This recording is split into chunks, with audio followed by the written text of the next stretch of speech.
You are watching Middle East Matters here on France 24. Today, shocking statistics from Israel. One Arab citizen of the country killed every 36 hours on average this last year, 2025. Now, in the latest news just today, 5 people shot in less than 24 hours. The police commissioner of Israel, Daniel Levy, describing the situation as a national emergency. Coming up in this programme, we look at why crime rates are soaring within Israel's Palestinian communities. Where does the blame lie? And what now can be done? Well, our reporter, Claire Duhamel, travelled to Nazareth, which is home to a sizable Palestinian Arab population, to find out more about the organised crime and the gang violence which is plaguing the communities there. Here's her report. Arab staff have gone on strike at hospitals across Israel. To anyone who wants to participate, we're striking for half an hour in front of the hospital because of the murders and violence. If you want, you can join us. We are against violence and against murder. We are medical teams here, and every day we give our all to save lives. Meanwhile, they are taking lives. Demonstrations like this have taken place at hospitals across the country. It's due to the number of victims of organised crime reaching a record high in 2025. 252 Palestinian citizens of Israel were killed last year. A poster on the wall of this restaurant honours the memory of 27-year-old Ahmed. His uncle says he was threatened by gangs. They had asked his family to pay 5 million shekels. Naturally, the response to these people was to say no, of course not. So some men entered his office and shot him. He spent 18 days between life and death in the hospital. Then on June 24th, God took his soul and he passed away. Ahmad's murder was never solved by police. Nizar says that the authorities deliberately neglect Israel's Arab population. He's gone out protesting alongside Israelis who also oppose the government. This country is for two peoples. We shouldn't each live at the mercy of the other, everyone for themselves. The country of Israel calls on Arabs and Jews to live together. We know that it's possible to stop organized crime. I grew up in an area where there was a lot of organized crime, Jewish organized crime. It was put under control because people wanted it to be put under control. They stopped it. They moved the people. They put them in jail. These bereaved families and their supporters say that only awareness at a national level will help the fight against gang violence.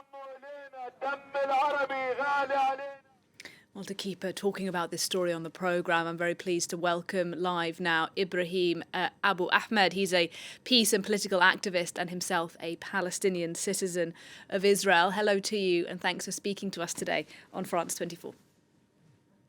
Thank you so much for having me and for putting our important case to the international community to see. Well, look, we are pleased to talk to you about this. As I say, this is a very, important topical story. We're seeing people killed just within the last 24 hours. Can you give us a sense as to who's behind this latest wave? What is this? Gang violence, organised crime, and who's being targeted? So what's been happening, and it's not something that's been happening only in the last year, it's something that's been on the rise for the last 10 to 15 years. It is not something new, and the number of murder cases every year have only increased. And this has been predominantly by gangs and crime and organized crime that is taking control over our communities. We're talking about roughly 1% of our population, of our community, that is over 2 million people.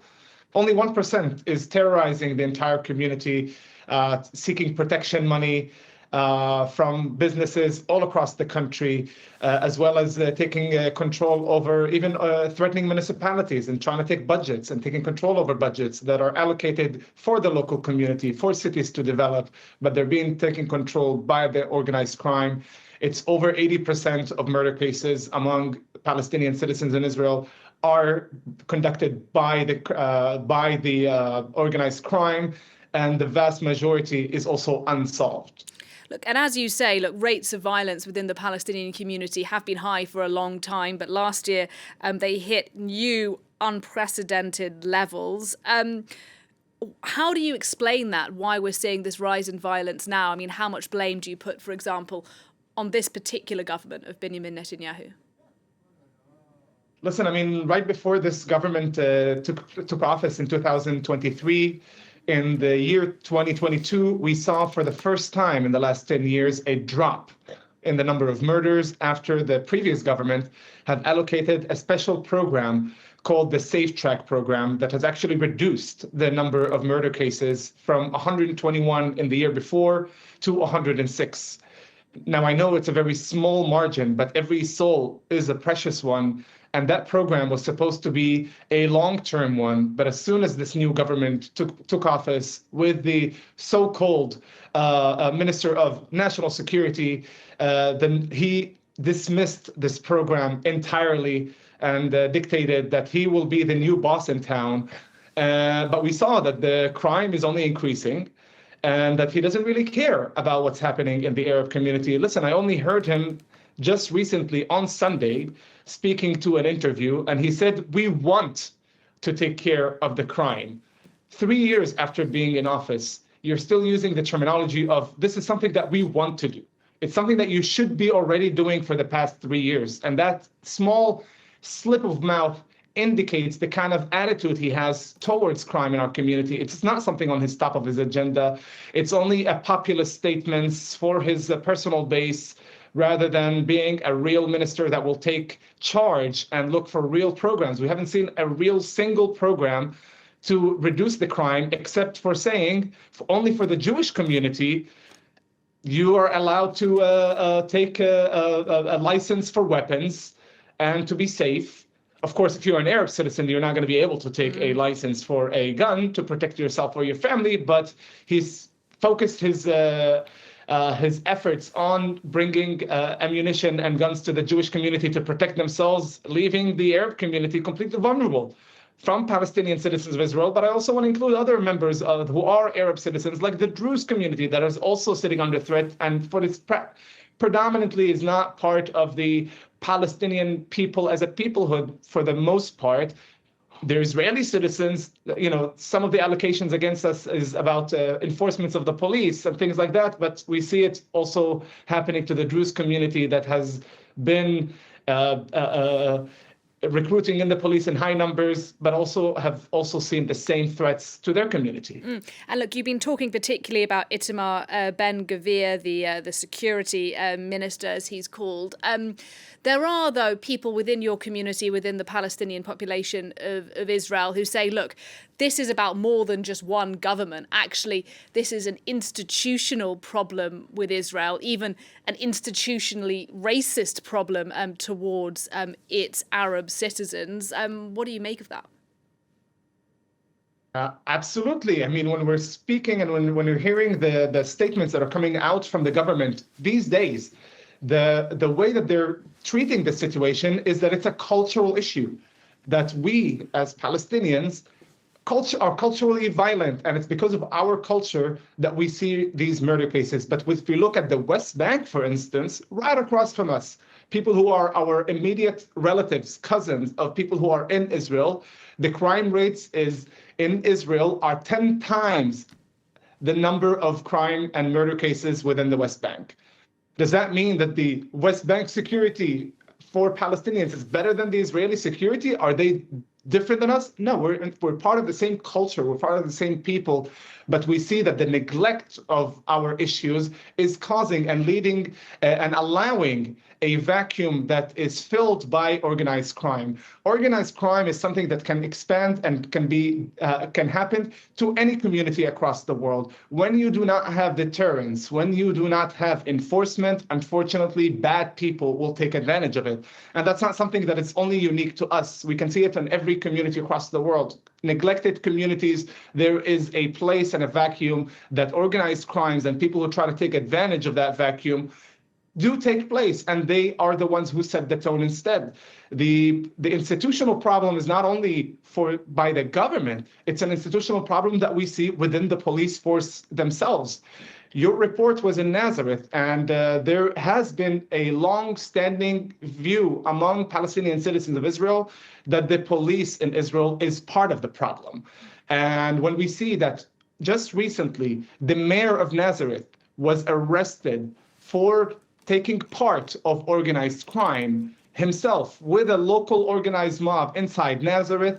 He received the head of the investigation unit in Israel, the 433 unit, the most elite unit to fight against corruption. The head of that unit was investigated and arrested for potential giving information to the mayor of Nazareth that the mayor of Nazareth is under investigation. Something that we felt as a community that is happening everywhere.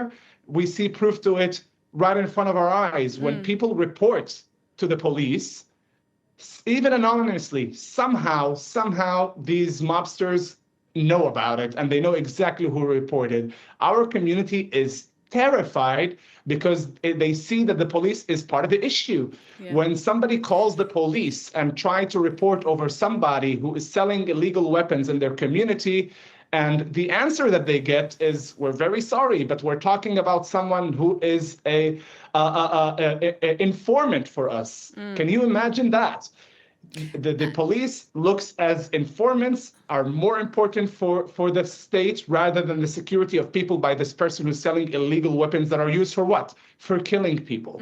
And what kind of informants are you looking for a community that are Israeli citizens and should be equal in every way? But we're not looked at that way. We're looked as suspects until proven otherwise. Right, really interesting what you have to say about the police. I was going to ask you about the police commissioner who says this is a national emergency, although I think you've made your views on the police pretty clear. So let's talk perhaps then about what now can be done. You are a political activist. You're also, though, a peace activist. You work with Jewish communities. And there was a protest, wasn't there, in Tel Aviv a short while ago, a joint Jewish-Arab rally to try and draw a line under this violence. Do you think your fellow Jewish citizens take this violence seriously in any sense at all? Are they the answer here? Listen, I mean, in every community, we have a spectrum of people, and that's the same for the Jewish community in Israel.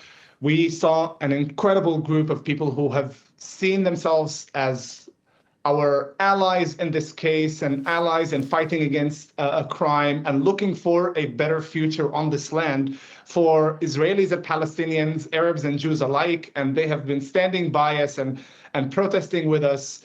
But that's not the entire Israeli Jewish population, of course, because we do see that these kind of rhetoric that comes straight from the government, that this is our case, it's our problem, because we are, it's a cultural issue. These terminologies and these statements are also reverberated by some people among the Jewish community who think that the government is absolutely right. Oh, the government's saying that this is an education problem, this is a cultural problem, so they adopt the narrative of the government. So it's not the entire Jewish community that it's with us or against us, but definitely there are people who not only in Tel Aviv, where it's in a Jewish city, but also in the first protest that we've seen by the Arab community that happened in Sakhnin a week before that.